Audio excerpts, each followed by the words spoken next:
Hola y bienvenido, bienvenida a este podcast de Dicit Comunicación.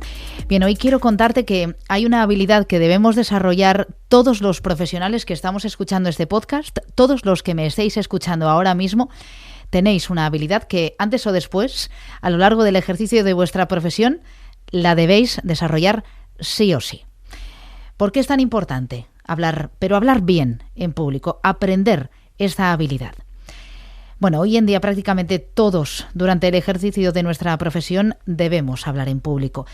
Sin embargo, y este es un dato que llama mucho la atención, mientras todos antes o después tenemos que hablar en algún momento en público durante nuestro trabajo, el 75%, es decir, 3 de cada 4 profesionales, padece glosofobia. ¿Y qué es la glosofobia? Bueno, pues es el pánico escénico, es decir, el pánico a tener que hablar en público. De todos modos, piénsalo por un segundo. ¿Crees que los grandes oradores no tuvieron que vencer ese miedo? Piensa en un reputado estadista o político que tuviera pavor en sus comienzos. Lo que le ocurrió es que una vez en pleno discurso se quedó en blanco, directamente en blanco, y su reacción fue quedarse totalmente en silencio mientras su rostro se volvía rojo. Probablemente le comenzaron a sudar las manos y menos mal que se quedó en blanco, porque si no seguro también le estaría temblando muchísimo la voz. ¿Qué es lo que ocurrió? Se quedó literalmente callado como un pasmarote y se sentó en su escaño. ¿Quién creéis que podría ser este reputadísimo estadista, que además ha pasado a la historia como uno de los grandes oradores del siglo XX? Podríamos pensar en JFK, él no era. Estamos hablando de John Fitzgerald Kennedy, el autor además de uno de los grandes discursos del siglo XX, como el que pronunció al lado del muro de Berlín. Quizá podría ser Margaret Thatcher, que más allá de lo que podamos pensar a nivel político, estamos dejando a un lado nuestras preferencias políticas. Margaret Thatcher era una de las grandes oradoras también del siglo XX. Podría ser un empresario como Steve Jobs. Steve Jobs, por cierto, en sus comienzos no era muy buen orador, pero tenía algo fantástico y es que practicaba todos los días. Bueno, pues no es ninguno de estos. Es Winston Churchill. Sí, el orador que fue capaz de insuflar ánimo, un ánimo bestial a las tropas británicas en los momentos más duros de la Segunda Guerra Mundial, tenía glosofobia, tenía pánico escénico a hablar en público. ¿Cómo lo combatió? Bueno, pues en aquella época y en ese momento parece ser que este truco le dio buenos resultados. Lo combatió pensando que todos los oyentes tenían un calcetín agujereado y eso le hizo en un momento dado ponerse a su misma altura. Bueno, eso es al menos lo que dice la leyenda. Afortunadamente, hoy por hoy tenemos trucos más elaborados, más científicos que este para saber qué hacer si nos quedamos en blanco. Podemos en un momento dado crear un mapa mental que consiste en dibujar un círculo en un papel, en media cuartilla. Dibujamos un círculo y dentro de ese círculo tenemos que poner el título de nuestra exposición.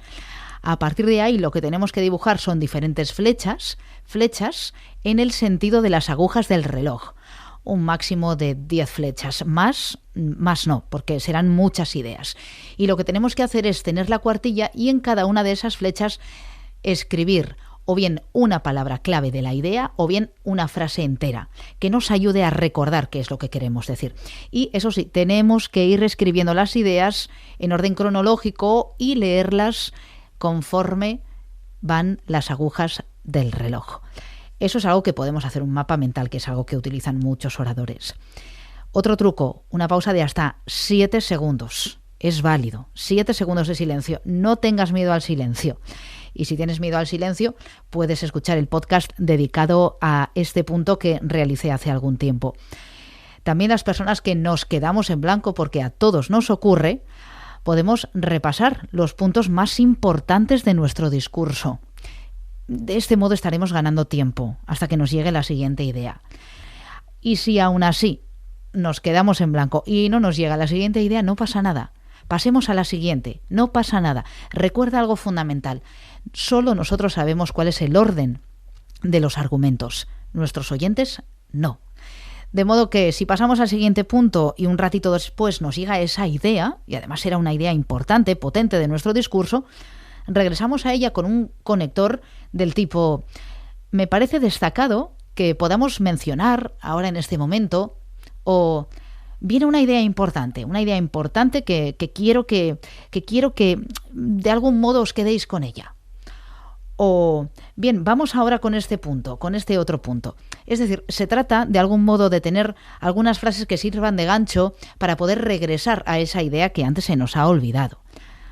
No vale decir aquello de voy ahora con una idea que se me había olvidado y que quiero recordar. No, recuerda, solo tú sabes que te has olvidado de esa idea. Tu audiencia no les des pistas sobre cuál es tu estado de nerviosismo en ese momento. La naturalidad mediante trucos como este, eso es lo más importante. Este es un truco que funciona muy muy bien, siempre utilizando este tipo de conectores. La conclusión es que saber hablar en público es fundamental para transmitir seguridad y confianza.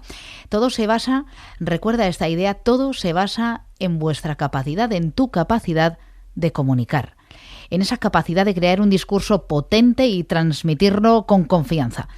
Y para eso, lo que tenemos que hacer sí o sí es practicar. Ojalá tuviese la fórmula mágica, pero es que no existe otra, es esa. Esa es la única fórmula hacia el éxito. Práctica, eso sí, basándote primero en un método.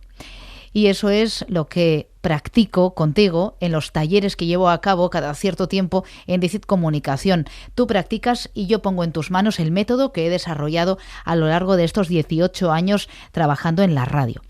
Tengo una próxima edición fantástica de este taller online los días 28, 29 y 30 de septiembre y si quieres hay una plaza para ti. Te estoy esperando para poner en tus manos este método que he desarrollado, como digo, desde hace ya algunos años. Porque, y con esto finalizo, no es suficiente con tener una buena idea. Hay que saber comunicarla de forma eficaz. Porque, y te dejo con esta pregunta para que pienses, ¿cuántas ideas brillantes han fracasado por una mala comunicación?